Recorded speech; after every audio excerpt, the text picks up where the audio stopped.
खुलुमबाय गोजोन फुंबिलिनि गाहाम हामलायनायखौ बयनिसिमबो जासिहरनाय थाबाय। दिनै 17 सेप्तेम्बर 2023 इं मायथाइनि सानसेनि फानजामुथियाव थानाय राशिफोरखौ फरायथिंनो लाबाय।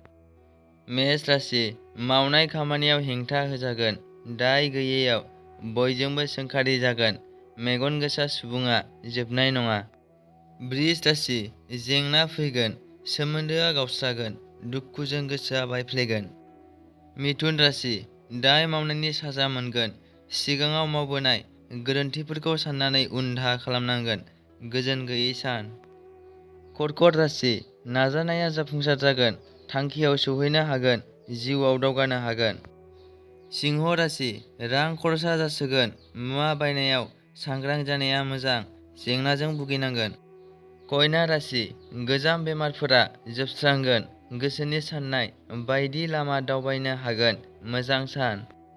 तुला राशि गोसो आरो देहाया गोजोन गैयै जागोन, सोरजोंबा दुखु होजागोन, साना गाहाम नङा। वृश्चिक राशि जिउनि लोगोरिखौ लोगो मोनगोन, गोबां बाथ्रा रायज्लायनो खाबु मोनगोन, साना गोजोनैनो बारलांगोन। धनु राशि बायदि मोजां खाबु आखायाव फैगोन, साननाय बायदि जाफुंगोन, थांखि फारसे सौहैनो हागोन। मकर राशि गसाइखौ सिबियोब्ला जेंनानिफ्राय बारग'नो हागोन, गोजान लामा दावबायैया मोजां, साना मोजां गाज्रिनि गेजेराव। कुम्भ राशि दुखु सहायनांगोन, हान्थिनाय लामायाव जेननाय मोनगोन, जेरावबो राहा गोथे जागोन। मीन राशि फालांगियाव दावगानो हागोन, मोजां खामानि आखायाव फैगोन, धोन बांगोन।